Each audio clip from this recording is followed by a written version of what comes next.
Teman-teman tahu ini apa? Banyak. Ini semua adalah polis asuransi. Jadi saya punya sekitar 7 polis dan ada beberapa polis lain yang digital. Jadi tidak ada bentuk fisiknya, saya buang dulu ke bawah.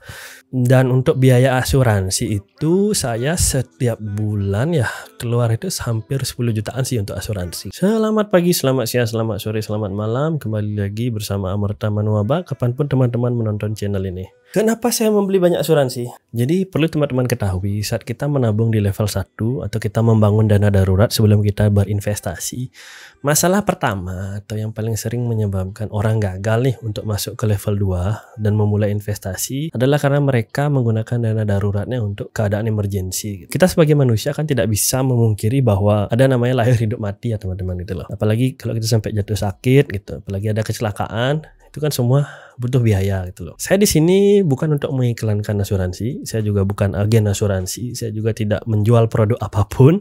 Di sini saya hanya ingin berbagi dengan teman-teman betapa pentingnya bahwa kita harus memiliki asuransi. Pertama-tama kita luruskan kembali mindset orang-orang tentang asuransi itu kebanyakan salah ya gitu loh. Asuransi itu bukan tabungan, asuransi itu bukan investasi, tapi asuransi itu adalah mitigasi resiko. Jadi seharusnya resiko yang terjadi pada kita termitigasi dialihkan ke perusahaan asuransinya gitu. Misalnya teman-teman terjadi kecelakaan nih di jalan gitu. Ya semoga enggak ya. Nanti apabila biayanya kan harusnya kan kita yang menanggung. Tetapi kalau kita sudah punya asuransi, seluruh biayanya akan tercover oleh asuransi tersebut. Tapi sebelum kita melangkah lebih jauh, perlu teman-teman ketahui, kita nggak punya semua jenis asuransi gitu loh. Kita harus step by step aja gitu. Yang pertama-tama kita perlukan tentunya adalah asuransi kesehatan. Untungnya sih kalau di Indonesia kita sudah ada BPJS ya, jadi asuransi secara nasional tercoverage untuk seluruh warga Indonesia. Nah BPJS ini sebenarnya memang mengcover untuk kesehatan, baik itu rawat jalan atau rawat inap. Kita harus tahu sejarah dari BPJS itu. Dulu ada yang namanya Askes ya, teman-teman ada yang orang tuanya PNS atau memang PNS. Kita memiliki Askes atau asuransi kesehatan, di mana iuran setiap bulannya itu dipotong dari gaji kita gitu. Jadi patungan sih seluruh PNS di Indonesia. Hasilnya apa ya? Hasilnya adalah pelayanan yang luar biasa gitu. Jadi nggak peduli kita hanya guru sekolah atau bahkan kita cuma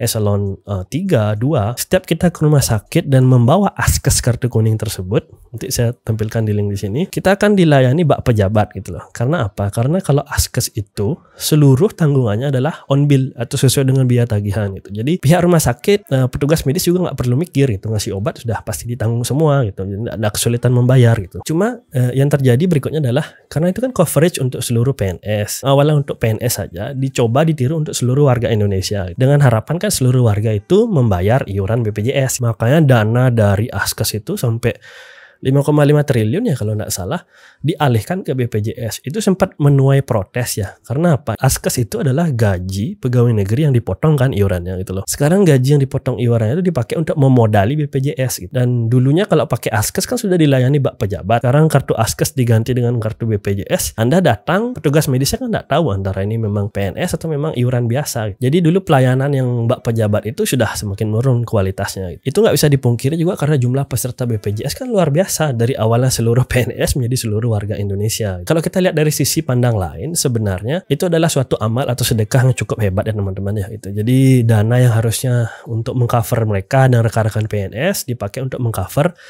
seluruh warga Indonesia. Ya semoga semua PNS memiliki sepemahaman yang sama seperti itu ya gitu. BPJS ini karena jumlah pesertanya terlalu banyak seluruh warga Indonesia, petugas medisnya kewalahan gitu, rumah sakitnya kewalahan, dan kadang-kadang ya ada beberapa peserta tuh nggak tekun membayar. Jadi pas sakit aja dia membayar iuran, pas nggak sakit nggak bayar gitu. Itu kan nyebabin rumah sakit itu bukan nyari untung ya, mereka kan perlu dana operasional. Saya lihat ada beberapa rumah sakit yang sampai 3 bulan nggak dibayar biaya operasional dan tetap harus melayani pasien gitu. Akhirnya apa? Kualitasnya kan enggak maksimal itu loh, pelayanannya jadi nggak maksimal, alat-alat kesehatannya enggak ada itu, kadang-kadang kekurangan obat. Jadi dengan konsep asuransi pemerintah BPJS yang sebenarnya bagus tapi tidak cukup gitu loh, makanya ada asuransi kesehatan swasta. Orang yang memang berharap untuk dapat pelayanan cepat dan pelayanan yang lebih baik daripada menggunakan BPJS akan beralih ke asuransi swasta. Saya sebut aja misalnya kayak Allianz, Prudensial gitu. Mereka kan menyediakan paket-paket nih yang kamarnya 500, terus ada juga tagihan untuk operasi dan segala macam untuk rawat inap. Nah kebanyakan yang terjadi apabila kita misalnya mengambil nih paket kamar yang 500.000, pada suatu hari nanti kan terjadi inflasi. nggak ada lagi kamar yang harga 500.000 gitu loh teman-teman.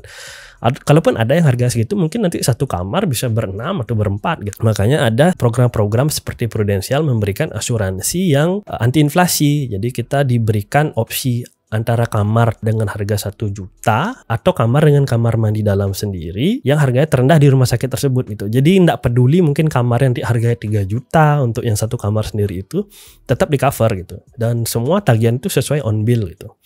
Nanti teman-teman harus baca sendiri polisnya masing-masing ya seperti apa untuk asuransi kesehatan itu. Nah, untuk keperluan basic kesehatan apabila sudah tercover, baru teman-teman bisa masuk ke jenjang yang berikutnya. Tahapan berikutnya adalah kita membeli asuransi yang melindungi kita dari critical illness, dari sakit seperti kanker, stroke segala macam, dan juga untuk cacat tetap gitu loh. Karena apa? Karena apabila kita sudah tidak bisa bekerja dan tidak memiliki penghasilan, kita akan tetap di cover oleh asuransi tersebut dan bahkan diberikan lump sum uang dalam jumlah besar. Ketakutan kita apabila terjadi sesuatu misalnya seperti cacat tetap, kecelakaan segala macam, kita kan tidak bisa menafkahi keluarga. Ini kan jadi masalah besar ya gitu. Diharapkan sih uangnya itu cukup untuk menafkahi keluarga kita ya, sampai misalnya istri atau anak kita memiliki sumber penghasilan lain gitu.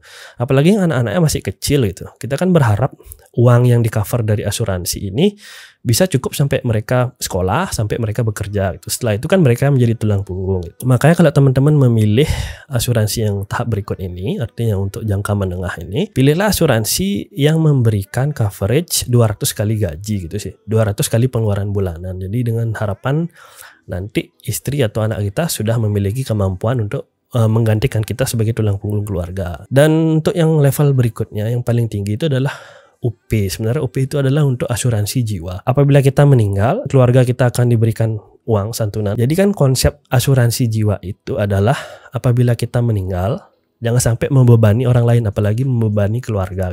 Untuk asuransi itu sendiri yang sebenarnya bikin salah persepsi itu adalah karena kadang-kadang ada asuransi yang dicampur dengan unit link itu loh. Jadi program investasi cerita. Padahal bukan. Jangan pernah mencampur adukkan asuransi dengan investasi teman-teman.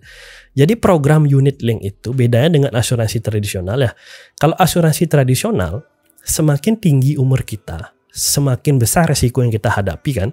Makanya jumlah biaya asuransi atau preminya itu juga semakin tinggi gitu. Nah kadang-kadang kan teman-teman nggak mau nih setiap tahun nambah bayar premi gitu. Artinya nambah biaya asuransinya. Mereka membeli unit link. Diharapkan nanti ada peningkatan biaya premi bisa di cover dari unit link kita yang berkembang itu. Biasanya sih kalau unit link itu 10 tahunan ya sudah bisa menghasilkan ya, jadi self sustain gitu. Nanti dari unit link itu akan menutupi kekurangan premi kita yang bayar. Pentingnya sih seperti pandemi sekarang ini ya, banyak orang yang kehilangan pekerjaannya. Otomatis dia tidak bisa membayar preminya gitu. Apabila dia menggunakan premi tradisional yang harus bayar setiap bulan atau setiap tahun kan nggak bisa bayar lagi gitu loh. Tapi kalau orang-orang yang sudah menggunakan unit link, selama mereka nggak bayar, jadi preminya itu dibayarkan oleh unit link mereka gitu. Cuma harus hati-hati, unit link ini bisa kolaps.